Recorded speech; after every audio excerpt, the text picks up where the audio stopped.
everybody. Tom Nappy here. We are joined by Hopkinton High School Athletic Director, Rich Cormier. Rich, how are you? I'm doing well, Tom. How are you? I can't complain. Looking forward to the spring season, although we're certainly hoping the weather gets a bit better than it has been the last few days. Absolutely. It's been pretty cold out there for our teams, that's for sure. Cold and windy, and usually the beginning of the spring season a little rough, especially if you're trying to hit a baseball in this freezing cold. I can't imagine it feels too good on your hands, but hopefully we'll get some nice spring weather very soon. So we had a bit of a shaky start to the winter season with COVID, but we got through it. There was a few postponements, few delays, but we got through it, and it was a successful, pretty normal winter season. How did everything go on your end for the winter season? Yeah, you said it well. I mean, it was obviously we've had a series of unusual seasons, really, since we lost the spring of 2020. Each season has presented itself with certain challenges. Last year we had all sorts of restrictions, rule changes, fan restrictions, all sorts of things. But I would say this winter in some ways was the most challenging for the teams themselves, just due to the level of interruptions we had. Whether it was due to the protocols or whatever it was, we really didn't have that many students testing positive last year. So there was not a lot of students missing time due to testing positive for COVID. It was more, if they missed time, it was often because they were a close contact or something to that effect. Whereas this winter, we had over 100 student athletes who tested positive. And again, just due to the regulations that are in place, that often meant 17 days where they were out. And that is just a ton of time to miss. And for most of the students, it was right around like the second or third week of the season, so they were just kind of getting themselves in shape. The teams were just sort of starting to hit their stride, just about to get into the full swing of games. And then just boom, you're missing most of your team, and then you're regrouping in January. So I do think in some ways this was, just besides losing our season, obviously, in the spring of 2020, I think this was the most challenging in many ways for the coaches, for the players, for their families. There was just so much disruption. And then you throw in a couple snowstorms that were not, well timed based on our schedule. And there was just so many rescheduled contests. So I think it was hard for teams to get into any sort of rhythm or groove. But despite that, we were able to play all of our contests. We were able to finish our seasons. We had, quite a few teams make the tournament. We had a lot of individual success as well in sports such as track and field and wrestling. So, all in all, it was still a great season and a successful season, but it was certainly very, very challenging, I think, for everyone involved.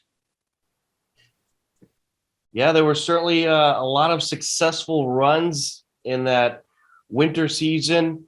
And I have to ask, did Kate Powers break any kind of record for awards? It seems like every week she was winning some kind of huge track and field awards. What Kate has accomplished is beyond impressive. She's such a great kid, and she just works so hard. It truly is impressive to watch her to win a team state championship and be a leader on that team in the fall. And then to see the individual accolades that she earned throughout the winter season, including, she was another individual state champion. She won the Milrose Games, which has been around for over 100 years in New York. She's an All-American. I mean, just amazing. She also, during the season, committed to the University of Kentucky to continue her track and field career. And now we're going to get to watch her again in the spring. I have quite a bit of updating to do to our track record boards, but I'm just going to wait until Kate graduates, and then I'll update the board. I have a feeling she'll be dominating a lot of the top of that board. Mm-hmm. So how was it on your end with all this rescheduling and stuff? It must have been pretty crazy for you. Yeah, I mean, it was busy. It was. Winter, again, presents certain challenges because most of our contests are not at our facilities. We were very fortunate that we didn't lose any track meets because that would have been really difficult Reggie Lewis Center was very tight on times, as was Wheaton College. So thankfully, we did not lose any track meets because we may have lost them. We may not have been able to reschedule them. But with ice hockey and swimming, and some of our events that are off-site, it does present challenges because you're bound by the facility. But again, thankfully, everyone was able to accommodate us. We were able to get everything in and complete our seasons, which I think is really impressive. I have to congratulate you for successfully getting everything in. I know it wasn't easy. This past winter, the Hiller girls basketball team had a nice little playoff run. They almost took down Chelmsford. And we weren't at that game, but I was watching their broadcast of it, and I believe you were. Mm-hmm. And it seems like the atmosphere there was absolutely crazy. And what ended just on the short side for the Hillers, but what a game it was, what an ending. It must have been nice for some of these postseason games to, first off, have no masks, but a full slate of fans and the atmosphere that we're used to in the postseason. Yeah, I mean, honestly, it was really exciting. I mean, we saw a bit of that this fall, obviously, with our volleyball team, despite having to wear masks through that playoff run. But it was a great atmosphere up in Chelmsford.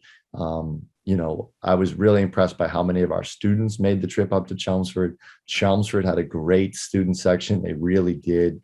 It was packed. It was a great atmosphere. It was a great game. So many great moments. I mean, Kiki Fossbender hit a half quarter to end the first half. I mean, and then the way they won, you got to hand it to Chelmsford. They hit the big shot with 2.5 seconds left, and obviously that was devastating for our girls. But what an unbelievable game they played. Seriously, from the very beginning to the very end, it was a lot of excitement to watch. Just devastating to see how it ended, and certainly for our senior girls. But they played their hearts out. It was really fun to watch. They certainly did. And they overcame a lot of adversity as the season went on, between starting late because of COVID and having numerous games moved. And to make a postseason run like that, I think it's pretty impressive. And I think they're a great example of that, Tom. They were shut down for quite some time. They didn't play their first game until after January. So they played 20 games, in a very condensed period of time. And then even within that time, they had other games moved due to weather. Some of our opponents who ran into some COVID issues as well. So there were some stretches there where they were playing 4 games a week. They had some injuries on their team that they had to navigate throughout the season as well, including one of our senior captains, who battled a shoulder injury all year long. So, I mean, that team really did battle through a lot of adversity, and to see how they performed against the number 8 seed in that tournament was really, really cool. Absolutely. They're certainly fun to watch throughout the winter. So we have spring season coming up. It's already pretty much started. The practices and tryouts are going on right now. How's everything coming together for the spring season? All the fields ready to go? I know it must have been a little difficult prepping some of the grass fields with this weather that we've had recently. Yeah. So, in some senses, I can't remember, to be honest with you, the last time, I used to coach in the spring season too before I became an athletic director. And I can't remember the last time we were outside on the first day of the spring season, not including last year, since that was in April. But to be outside on the fields in the third week in March was pretty nice to have some nice weather. Of course, then it rained towards the end of the week, and now we're freezing out there, which is just, that's just par for the course right now. But the teams are off to great starts. Some are just wrapping up their tryouts. We have a few scrimmages this week to get the teams ready. And then towards the end of the week, we actually start with games. Our girls lacrosse team opens on Thursday. Our boys lacrosse team opens on Friday. And then next week, we really get into the full swing of games, for all of our different teams. So looking forward to it. It'll be nice to get outside. Again, that's one of the, things with the winter season, right? Everything's indoors. So it's kind of nice to be outside on our campus. Everything is on our campus too. All of our home contests are played right here. You can walk out there any afternoon and you're just seeing hundreds of student athletes participating. It's pretty fun.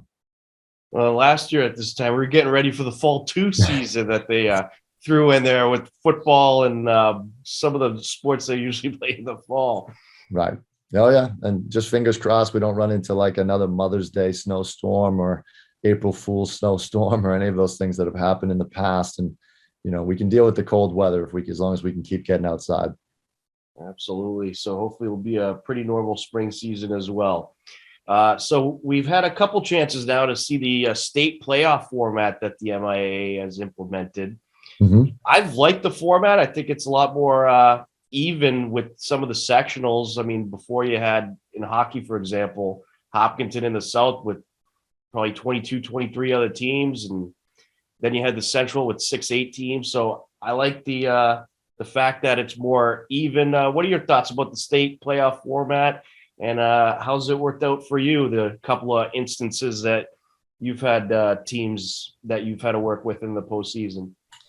Yeah, I mean, I think you touched on it, Tom. I think there's definitely some positives. I think you're getting to the end and you truly have the best teams. I think one of the interesting examples was, and it just happened to be, I'm sure there's other examples, but I was watching the Division II girls basketball bracket, since we had 2 TVL teams in that bracket in Norwood and Medfield, and the final 4 teams for that bracket would have all been in the old situation. They would have been South. If you go back to before Hopkinton and Medfield moved to the Central, right? So you would have had 4 teams from the South that made the final 4. And so I think that's kind of an interesting twist on all this. And I think even out of the Elite 8, I think it might have been 6 out of the 8, something to that effect. So I think one of the nice things is you truly are getting the sort of the 2 best teams when you get to the end. I mean, we saw that with volleyball as well, where we might have played Westboro much earlier in sort of a sectional championship rather than the state championship. So I do think there's some positive components to it. I do think there's some things that need to be tweaked as well. I think the power ranking system is still not, again, in some ways it's working. You're getting really good teams at the end of it, but I think there's a lot of confusion on how it works. If you look at just our own teams that made the tournament this winter, there doesn't seem to be a lot of rhyme and reason. Our highest ranked team was girls basketball, who finished 7-12. Our lowest ranked team was boys basketball, who finished 14-6. And then in the middle was boys hockey, who was 10-10. So I think there's some things that need to tweak in the formula a little bit so that it makes a little bit more sense. We haven't been hit with any really extensive travel either, which I think has impacted some schools. So again, all in all, I think it's trending in the right direction.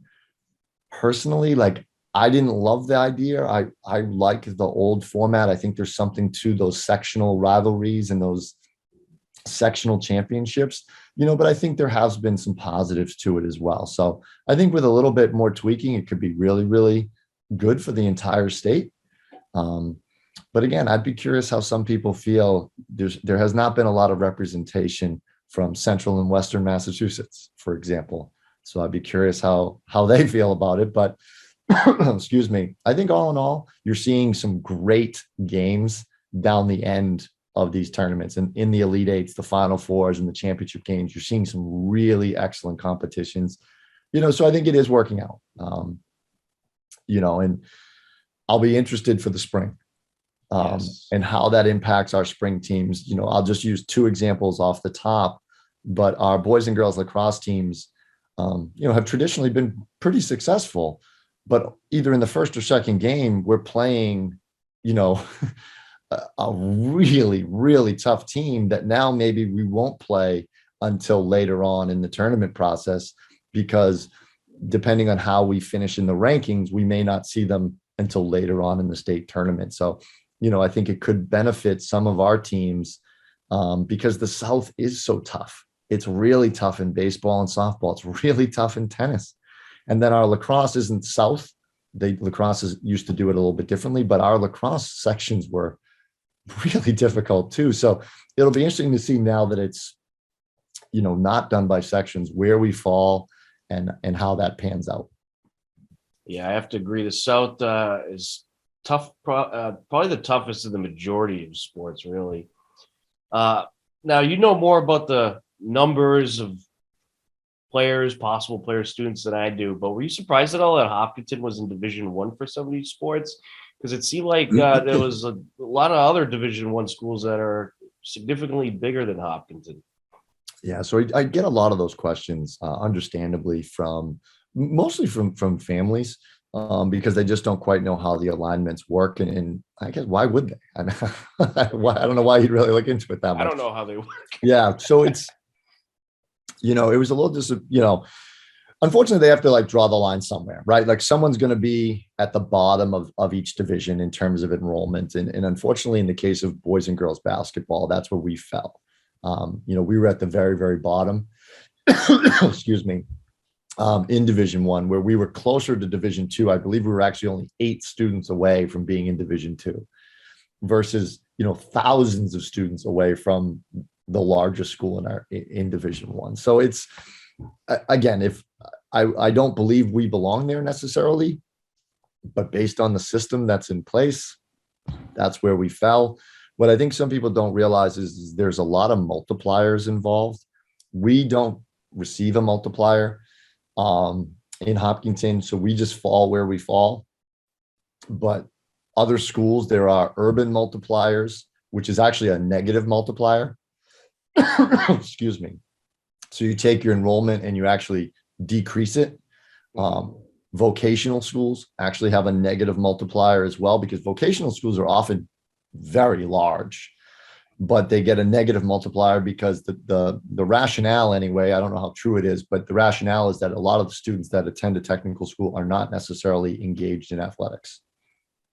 And so they feel that a truer look at how many kids are participating is by giving them that negative multiplier. So oftentimes you'll see vocational schools drop down, and then private schools have a multiplier that typically bumps them up. But again, you'll still see private schools in Division III. I mean, St. Mary's of Lynn won Division III girls and boys basketball, which has a lot of people upset, which is understandable. But if you look at their enrollment, just based on how the process is, I'm not saying I agree with it, but if you look just based on the process, that's where they fall, because their enrollment is really small. So even when you give them a positive multiplier, they still fall in Division III, which again, I have my own thoughts on that. And then there's also the co-op. There's also the co-op piece as well. So you typically move up if you're a co-op, because you're drawing from technically more towns, more schools, which again, I think is a little bit weird. Like, we have a girls ice hockey co-op because we can't field the team. We're not trying to make a super team. We're trying to field a team. And as a result, they bump us up to Division I. So again, I have certainly issues with some of the processes involved in alignment, but unfortunately, that's where we fell, and there's no appeal process. I shouldn't say that. There is an appeal process, but it can't be based on, you need to have mitigating factors or extenuating circumstances to appeal. I can't just be like, well, we're closer to Division II, so that's really where we should be. They won't even listen to that kind of an appeal. Yeah, and hopefully that'll be something that's tweaked as we go on. This is really the first full year that we've had the state format, so maybe that's something that they'll tweak. But yeah, I'd anticipate some changes. And one good thing I will say is alignments used to be for 4 years, so you were kind of stuck in that alignment for 4 years. It's now every 2. So there could be a chance. Our enrollment seems to be fluctuating a bit. And where we are so close to being on that bubble, we may drop back down in another year. I really am not sure. Absolutely. I guess it'll be a wait and see kind of thing, but that is good that it's every 2 years that they're doing this, because I feel like there certainly will be some adjustments made. But I definitely have my thoughts on the private schools as well. I feel like they're recruiting; they should be in D1, in my opinion. So yeah, it's just not a level playing field. I mean, at the end of the day, it's just it's not the same when you're drawing just from Hopkinton versus drawing from multiple communities. And I think it was a little bit exacerbated in this particular. Again, if you look at some of the final scores, in some of these tournament games. Norwood boys had a great season, made the state championship, and they lost by 55 points. 55 points in the state championship game. That seems a little unusual, but again, that's where we're at. So, well, hopefully that's the kind of stuff they'll look at. Maybe say, hey, we have to do something different here, because this certainly is a competitive advantage where you have some of these private schools drawing from a lot of towns and drawing based on athletes, really. In some correct. cases. So you had a couple of divers that had a great winter season as well. Just wanted to get your comments about them. Tess and Eve Weatherhead. What a great season they had. They're tremendous. Just great kids. And again, they put in so much work behind the scenes. And, I don't think, unfortunately you don't get huge crowds at our swimming and diving meets. But when you go to those meets and you see some of the kids dive, and then you see Eve and Tess dive, it's almost like two different sports. The dives that they're doing and what I see them do, I am like just so amazed that they're able to contort their body and then still land smoothly into the water. It really is impressive. It's a testament to how hard they work. It's awesome that they're sisters. They both finished 1-2 in diving at the TVL meet. And then they both did exceptionally well in the 2 postseason meets as well. And again, I can only imagine how nerve-wracking that is, right? You're up there on the board, everyone's watching you. You're literally and figuratively being judged on what you're about to do. It is a lot of pressure. And they just performed so well. And Tess is going on to dive at the University of Richmond. And, if Eve wants to, I'm sure that's in her future as well. She's only a sophomore. So, we have 2 more years of watching Eve compete, which is awesome. So it was a great winter season. Truly, we had some really impressive individual performances as well as team performances.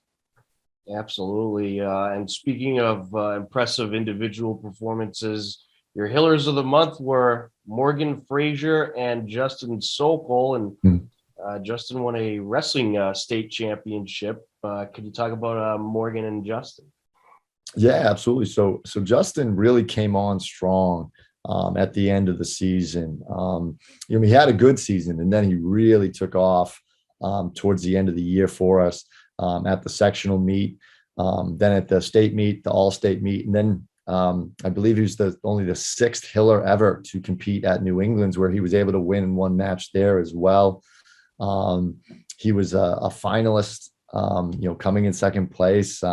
Again, just another kid that works so hard. So it's just great to see that come to fruition for him. He's only a junior. He also plays football for us. So, we're looking forward to a big senior year from Justin. And then Morgan, I think flies under the radar. Our girls hockey team, because it's a co-op, I don't think gets the support that some of our other teams do. We only have 6 girls from Hopkinton on the team. And I have to say, Morgan was really the glue. That team really had a lot of different struggles this year with COVID and injuries, and we're often playing games with 9 skaters. So for those people that know hockey, we didn't even have 2 full lines in some of these games. The girls were exhausted by the end of these games. And Morgan, again, she played in every single game. Every single game. She was the only girl, I believe, on our team that played in every single game. She just was kind of the heart and soul of that team. She was a leader on that team. She was a captain. And then it was great to see right at the end of the regular season. They didn't make the postseason, but we played in a tournament in Auburn, and the girls won the tournament. Morgan was the tournament MVP. And I was just so happy for her to have that sort of personal accolade come with everything that she's done for the team. Our girls hockey team has had 3 coaches in 3 years. And I just felt Morgan was just so deserving of a little extra recognition for what she's done. Absolutely. And I know when we were covering those games, I had nothing but compliments for that team, because I was so impressed that they remained competitive in a lot of these games with just 9, 10, 11 skaters. And they're playing a lot of D1 schools like Framingham and a few other these co-op programs. They played Norwood, but they're playing some very tough competition, and they were very competitive in a lot of these games, and they certainly got better and better as the season went on. I'm excited to see what this team will be next year, because a lot of these players are coming back, and I think since they got so much play time this year, I really think it's going to help them out. But they were I agree. I think they're going to surprise some people next year. I really do. I mean, I just mentioned Morgan, who was one of our seniors, but besides Morgan, we only had 2 other seniors on the team. One student from Nipmuc High School and one student from Dover Sherborne. So the overwhelming majority of the team is back.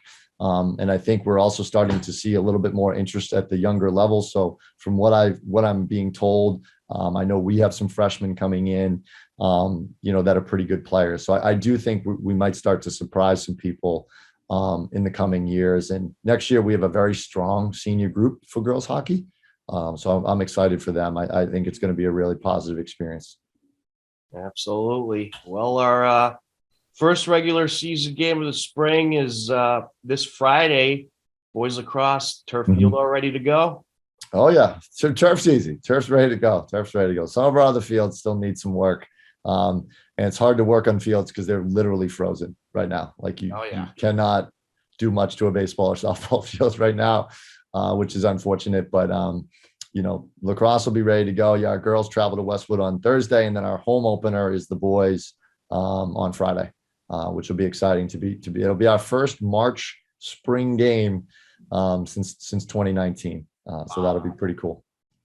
Well, we're certainly looking forward to it. And of course, we will be there for as many games as we possibly can. Our plan is to cover all the varsity home games and possibly more. We'll see what happens. Right. But Rich, thanks so much. We're looking forward to the spring, and we'll certainly be chatting again soon. Absolutely. Thank you. And thanks again to you and everybody at HCAM. It's been so awesome having all these games streamed. We still get so many compliments, even though we don't have fan restrictions. It's just so nice for people to have that alternative. Grandparents in other states, aunts, uncles, people are able to watch their nephews and grandkids play. And even if parents away on work, whatever, just having that ability has been unbelievable. So thank you guys very much. Well, we love doing it. And, especially during the spring season, it's good because you have a lot of those games at 3:45. So exactly. A lot of people watch them at work, but we love doing it, and we're certainly going to keep doing it. Thanks so much, Rich. All right. Thanks, Tom.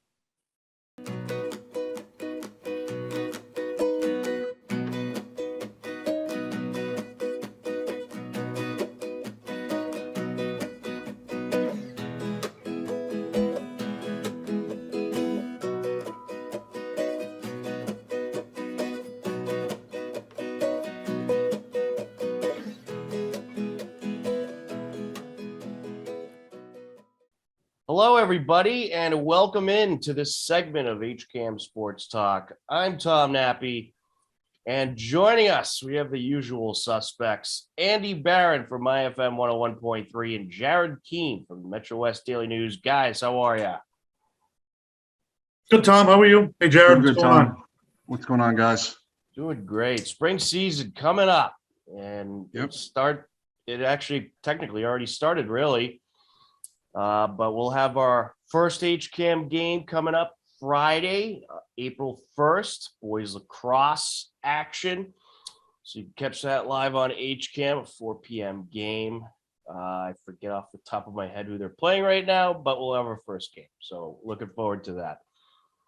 And we just had a great winter sports season. Got you all the championships last week.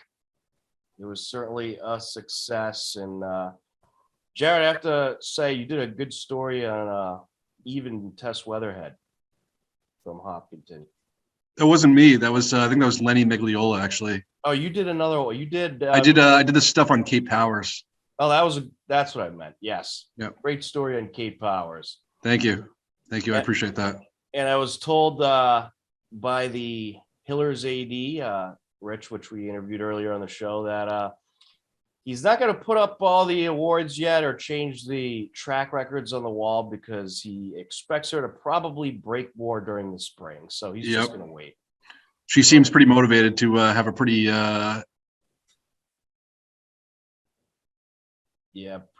guns blazing spring season. So yeah. Absolutely. She is incredible. Unbelievable amount of records she has broken. And she was named All-American, which is like the top honor pretty much. She's got about every recognition you can get. I mean, USATF national champion, USATF All-American. I mean, just an elite athlete. Yeah. Andy, I believe MyFM just named her their athlete of the week. Yes, we did. Yep. We'll be looking forward to talking to Kate Powers, the University of Kentucky bound. I mean, quite an accomplishment. I mean, she will definitely, no doubt about, get some competition in the SEC going into next year. But she's in a good spot. I mean, she'll be going against the best. Being in the SEC conference is one of the best in track and field. I mean, it's hands down. I mean, you got Georgia, you got Kentucky, and you got Tennessee, just Georgia, Florida. The list goes on and on. I mean, sometimes that's more competitive than the NCAA championships, the SEC championships. It's unbelievable watching that conference go against each other. It's the elite of the elite. It is. Well, she's clearly in that category. I mean, when you're fifth in the country with your toss and you earn about every award you can get. I mean, yeah, let's not forget she was coming off a volleyball season, which she was named Daily News Player of the Year. Helped her team to a 25-0 record, Division II state championship. So, yeah, I mean, she could probably play D1 volleyball too if she wanted to. Probably, yeah. Great volleyball player. All right, so we have a number of topics we're going to get to on this show. Only about a little less than a half hour to do so, since we had Rich on earlier with a great conversation. But we'll talk about the red hot Celtics. We'll talk about the red hot Bruins. We'll get into the college tournament. But first, we'll start off with this. The Miami Dolphins earlier this week signed Tyreek Hill, 4 years, $120 million, 72 guaranteed. That might have been reworked since. I think they might have even extended it to 6 years. But Kansas City in this deal receives 5 draft picks from the Miami Dolphins. They get a first-round pick, this year's first-round pick. They get this year's second-round pick. They get a 4th-round pick for this year and next year, and a 6th-round pick for next year. 5 draft picks to get Tyreek Hill for the Miami Dolphins. It's a lot of draft picks, but you're getting arguably the best receiver in the league. So I think even though they spent so much draft capital, I think it's worth it. I mean, this really bolsters that receiving core and this roster. And in my eyes right now, if you're looking at the rosters, they're probably the second best team in the AFC East behind the Buffalo Bills. And I think they knocked the Pats down to 3rd because Miami is just so much better built than them right now. What are your guys' thoughts on this Tyreek Hill deal? Tyreek Hill to the Dolphins. Go for it, Andy. I think that the Miami Dolphins looked at it. They have a young quarterback in Tua, and they said he needs help. And they went out and they got him help because Tyreek Hill is on a completely different level. This guy, I have never seen the speed that he has. It is it's ridiculous. I mean, he catches the ball in the open field, he is gone. Nobody can stay with him. Even the Jets being in on it too. Big thing. They even were trying to get Tyreek Hill. That shows you something. Why weren't the Patriots trying? Mac Jones needs help. I mean, listen, I'm not saying I like the guy, but you bring him in to New England, of course it changes everything. Absolutely it does. He's that good. And yes, Tom is right. The Dolphins are better. The Bills are better. I don't even know if the Jets are that far off from this Patriots team. They're just becoming irrelevant. I'm sorry to say it, but I'm not feeling good about this. I mean, how can you? You can't. The AFC has never been this good in the history of the league. Well, did you hear what Belichick said to a reporter the other day?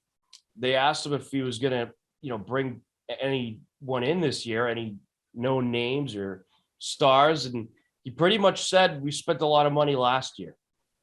So I'm not enthusiastic that they're going to bring people in, and they are going to be the ones left behind because the AFC is just so much better this year, very much stronger than the NFC. And they're doing nothing. They're just sitting there. They brought back Malcolm Butler, but they still downgraded at cornerback by losing J.C. Jackson. So I think what you see is pretty much what you're going to get with this Patriots team, besides the draft, of course. And I'm not really liking it. Jared, what are your thoughts? Well, first off, I guess I chose the wrong day to wear my Patriots gear, hat and sweatshirt. But yeah, I mean, I've had a few different thoughts about this. 5 draft picks is a lot to give up for anybody, regardless of how good they are. I mean, you can really rebuild with 5 draft picks, especially with, getting a first-round pick this year, a second-round pick, et cetera. So, but at the same time, like Andy mentioned, Tyreek Hill is one of the best. I mean, his speed is unmatched, and he's so dangerous in the open field. Obviously, this makes Miami a legit contender. Again, particularly in the AFC East, not quite up there with Buffalo, but yeah, I don't know. I mean, I want to think that the Patriots have some sort of plan to do something, but again, we haven't really seen anything. They're not going after anybody. I would have loved to see them go after Tyreek Hill. Maybe they didn't want to give up. I guess what Miami was willing to give up, or Kansas City was willing to give up, yeah, I mean, this is it's tough. It's tough to just see everybody else improve while you're not really doing anything. But yeah, I mean, Dolphins are obviously dangerous now. Jalen Waddle, you mentioned it last week, Tom. I think in the group chat, Jalen Waddle, Tyreek Hill, Devontae Parker. Yeah, I mean, this is going to be a good receiving core now. And yeah, and like Andy mentioned, I don't think the Jets are really that far off from us even. So yeah, but I do think that 5 draft picks was a lot to give up, regardless of how good Tyreek Hill is. Again, it's going to be worth it. We'll see. But yeah. I'll tell you what, though, you get a Super Bowl. Certainly could end up being worth it. Absolutely. Yep. Yeah, I mean, a lot of people were blown away by the 5 draft picks, but if you get a Super Bowl, which you haven't won in many, many years in Miami, and you're able to do that because you brought in Tyreek Hill, guess what? It was worth it, even if it's just one Super Bowl. I don't know. And it's pretty clear that they're at. Go for it. Sorry. He's not slowing down. Yeah. I mean, seriously, I don't think, and I've been watching football for a long time. I know the two of you have as well, but I have never seen a guy with this type of speed. It is absolutely, how do you defend him? Seriously. I mean, can you name one corner that can guard him? And then how are you going to defend Miami at all when you got Parker on the field, Tyreek Hill on the field? They couldn't even beat the Dolphins last year. And they really weren't even that good in the Patriots. I'm getting tired of this, guys. Let's go. Let's make some moves. You don't have Tom Brady anymore. You can't just keep defaulting back to that. And now I'm really starting to wonder, what's Bill doing here, really? You have the right to question him now. Yeah. You absolutely do. Absolutely. And hey, they're not spending any money on coordinators, really. So, you got some of that money left. But that's just what if this team makes the playoffs this year, then I won't say anything ever again. Because these other teams are really going to have to be bad. I mean, as they're built right now, I don't think there's a chance. I would be absolutely shocked if I would too, Tom. If they do, then I won't say anything ever again. If they make I'm worried about the AFC East, not to mention the AFC as a whole. Oh, exactly. I mean, the AFC East is significantly better. But yeah, I mean, we think about the AFC as a whole now. What are we? We're towards the bottom of the table there, probably, with how good everybody else is getting. So what, you're going to put Malcolm Butler on Tyreek Hill? Guy's going to get burnt all game. And then you still got Parker and Waddle. The one thing I'll say about the Dolphins is we'll see what, guys, we'll see at the end of the season what the Dolphins record is. If they make the playoffs and they go out in the first round, then what are we talking about? Or what if they don't even make the playoffs? So, I mean, yeah, we'll see. But obviously Miami is a threat now. Absolutely. No question. Big threat. I'd be surprised if they don't make the playoffs. I would be too, but I mean, again, with how good everybody else is, yeah, possible. You know, I mean, the Raiders are improving. Obviously, the Bengals are legit. I mean, there's so many good AFC teams now. Don't forget Tennessee either. Tennessee, absolutely. They're still a really good team, even though I think Tannehill is their weak spot. They're still better than the Patriots. Yep. I think I got the Patriots at like 7-10 right now. Yeah, I do too. 6-11, 7-10. I'm just being realistic. I mean, they'll win. They're not going to go 0-17. I mean, they're not going to be that bad. But it's just not good enough. Not for what this team has done, you know. But it's clear as day now. I mean, yep, it's over. There ain't no more dynasty. They're done. It's done. I mean, it certainly is. It'll be interesting to see what happens going down the stretch. You had Kraft have those comments that it frustrates him that they haven't won a playoff game in the last 3 years. So if they have a bad year this year, I really think Belichick's on the hot seat, as he should be, most certainly. But we have a number of other topics to get to in a short amount of time to do it. So I do want to cover some of this other stuff today. So real quick on the Celtics, they have been scorching hot. They did have an unfortunate injury to Robert Williams. They took on the Raptors this past Monday night. It was a great overtime game. They lost 115-112, but they were without Robert Williams, Jaylen Brown, Al Horford, and Jason Tatum were all out. But they went neck and neck with Toronto. And 7 of the 8 Celtics who played in this game scored in the double digits, which is very impressive to me. And they are first place in the East, are going neck and neck with Miami at the moment, who they will play Wednesday in a huge Eastern battle Wednesday night. And they are 11-1 in March, and they went 9-2 in February. They are 27-3, 27-4 now in their last 31 games. This team red hot, and even without 4 big pieces, they still went neck and neck with a very good Toronto team, guys. Yeah, I really like what I'm seeing from this team. You know, it's pretty clear that Ime Udoka has kind of found kind of what he wants to do at both ends of the court. They've been playing well defensively. Obviously, offensively, they've been able to move the ball around, go through Tatum, go through Brown, get help from some other guys. Grant Williams has played well. Peyton Pritchard has played well. And Al Horford, at whatever age he is, still getting it done. Can pass, can rebound, can play defense. What an asset he's been. Derek White's been a great addition. I am concerned about the Robert Williams injury, and I'm not sure this team can win a championship without him. Him being out is going to be a significant loss with how good of a rebounder he is, with how much he affects the game on the defensive end of the court. I'm worried about that. But I mean, the way Jason Tatum is playing, geez. I mean, Jaylen Brown obviously right there with him. And I mean, again, I think you got to give Ime Udoka a lot of credit for the way he's really worked with this roster and to get this team where it's at now. But yeah, well, I think that the Williams injury is huge. No question about it. He's a tremendous player.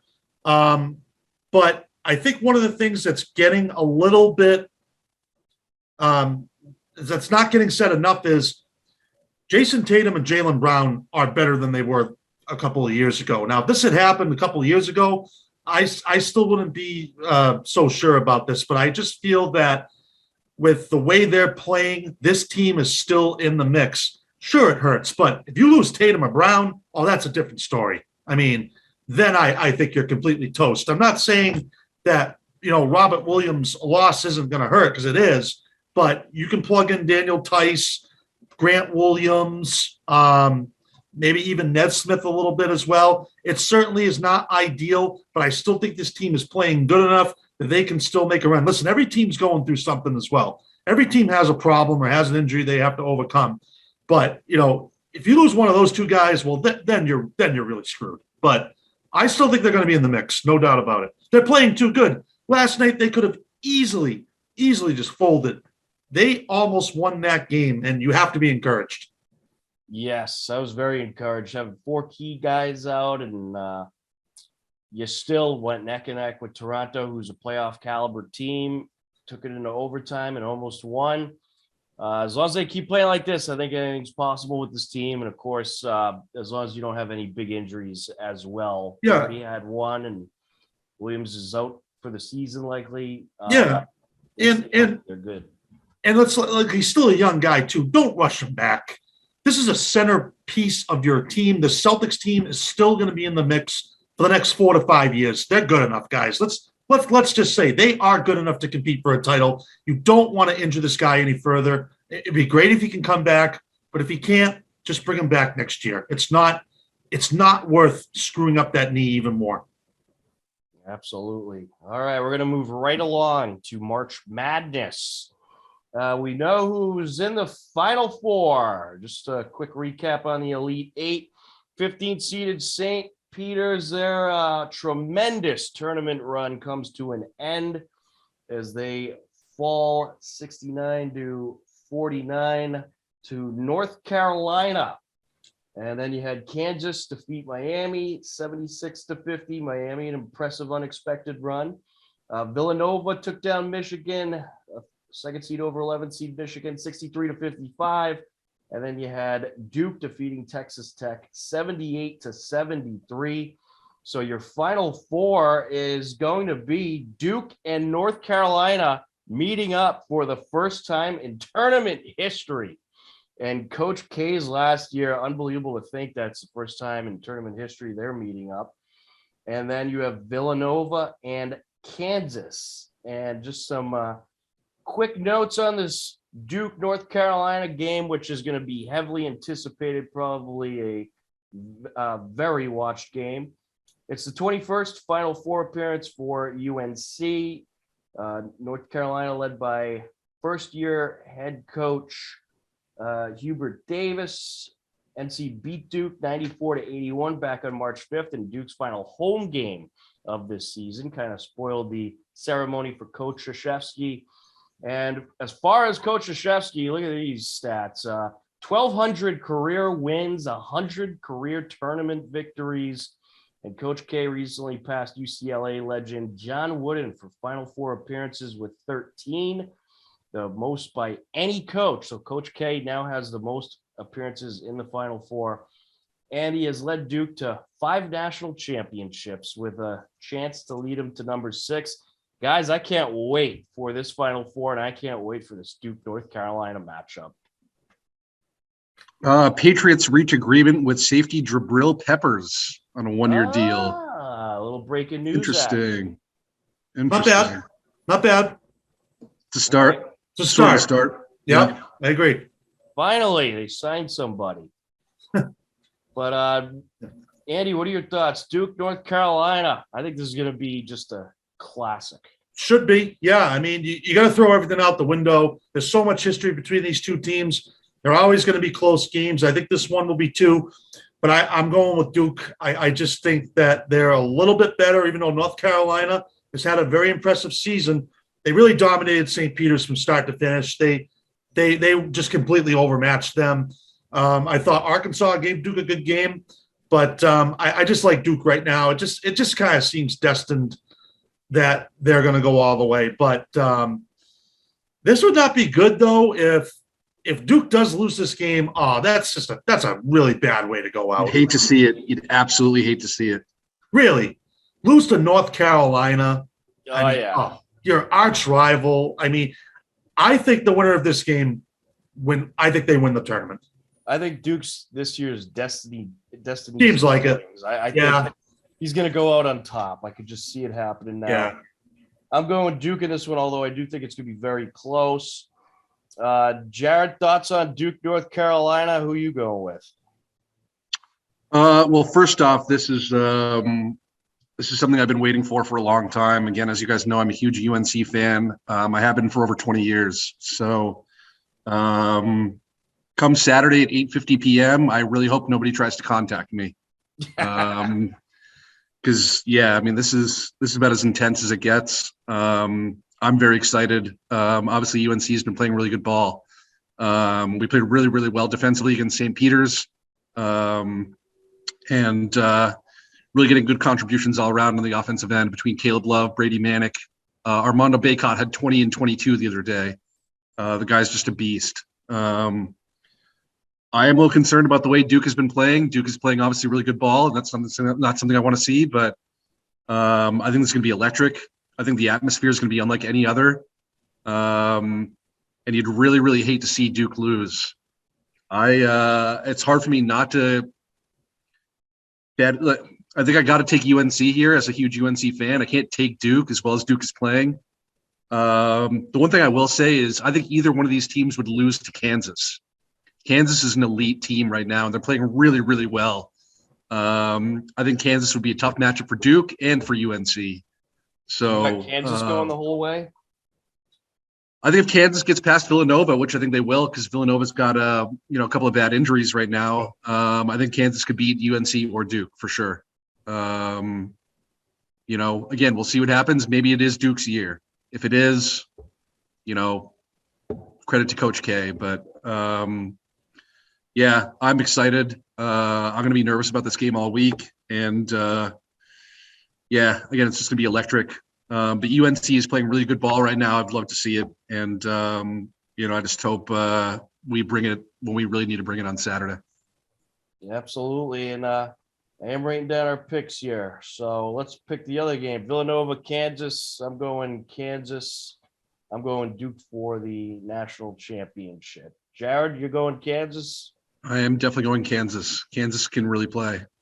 All right, Andy, what about you? Villanova, Kansas. Yeah, I'm going with Kansas as well. I just think if Villanova is healthy, I think they give them a game. But Jared's right. That Kansas, they really dominated Miami in that second half on Sunday. Yeah, I mean, Miami was giving them a bit of a run, and then Kansas just quickly pulled away and buried them in that second half. But I'll stick with the team of destiny. I'll stick with Duke to win it all. Oh, Tom. I do have Kansas in my bracket though, but I'll go with Duke for just to be different from you guys, I guess. That way, if I'm right, I can brag. Just to spite me. It's really just to spite me. Yes, I know. Just real quick too. I mean, we're not going to see another guy. You're not going to see another coach like Mike Krzyzewski, maybe ever. I mean, really, this guy. 42 years is it's unheard of. What some of these coaches have done, like the list goes on, like Dean Smith, Bobby Knight, Lute Olson, Jerry Tarkanian, John Thompson. These guys are just on a different level. And that was just such an incredible time in college basketball. I'm not saying it's not good, but that you just don't see those type of caliber coaches. It's just not going to happen. As a college basketball, I've been a college basketball fan for a long time, and as big of a UNC fan as I am, if I was going to sit here and say that I don't like Coach K or I don't think he's a good coach, I would be absolutely lying to myself. I mean, the guy, again, regardless of what I think of Duke or not, the guy's a legend. Obviously a tremendous coach. Again, I give him a lot of credit for what he's done again in his career and what he's achieved. Again, that being said, though, go Tar Heels. Absolutely. I think no matter what team you root for, and especially even if you are a UNC fan, you've got so many games that you've played against Coach Krzyzewski that you just have to respect. And just real quick, guys, lastly, I know we got to move on, but how about the job that Hubert Davis has done this year with this UNC team? We lost a lot of really bad games this year to some teams that we shouldn't have lost to, quite frankly, whether it was getting blown out or losing close ones. But we lost to a lot of teams that we didn't probably normally lose to or don't normally lose to. And the way he's gotten these guys going in the tournament, the way they stepped it up on the defensive end, a lot of credit to Hubert Davis, definitely. Yeah, good coach and not easy replacing Roy Williams. Yeah, Roy Williams is an all-time great coach. 18 years, I think, at UNC, or 17 years at UNC. I think he won, 3 national titles there. Yeah. North Carolina was not expected to do what they've done this year. No. They've just had an incredible run. All right, we have a couple minutes left for final thoughts. Andy, any final thoughts? Did you guys watch the Oscars? Oh, no, I watched this one video clip of this actor slapping a comedian. What I honestly could tell you, I had even no idea the Oscars were on. This was one of the most disgraceful, embarrassing things I have ever seen. Really, I could go on all day and talk about this. We don't have all day, but just what this little charade is not going to get me interested in watching the Oscars or anytime soon. It's just Well, get them talked about for the first time in many years. That's for sure. yeah, it's true. No, you make a good point, but just Hey, all publicity is good publicity, right? well, I guess, but yeah, I just get nervous now. Like people are gonna start doing this to comedians, going up to the stage and slapping them whenever they get a little offended. Hopefully that won't be the case. But yeah, that's the Hollywood elite for you, I guess. He gets to go up stage and slap a comedian in the face because he didn't like his joke. Was the joke a little classless? A little bit. I mean, Will Smith's wife has that disease, right? She loses hair, so. But you got to be able to take it. You got to have thicker skin than that. All right, probably the wrong joke, but again, what Will Smith did, you cannot condemn that. I know he has since apologized, which you like to see, but at the same time, you still just don't do that. That was awful, absolutely brutal.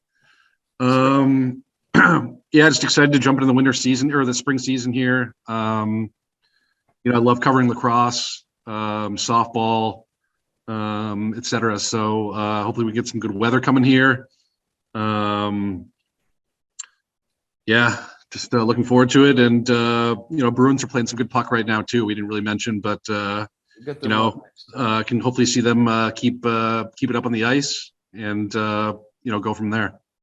Absolutely. And I just want to say again, congratulations, St. Peter's. They were the first 15th seed in NCAA history to make the Elite Eight. So that huge credit to St. Peter's. What a run. I mean, you're not going to see probably a run like that in a long time now. So for a school of 2,600 kids from New Jersey. Yeah.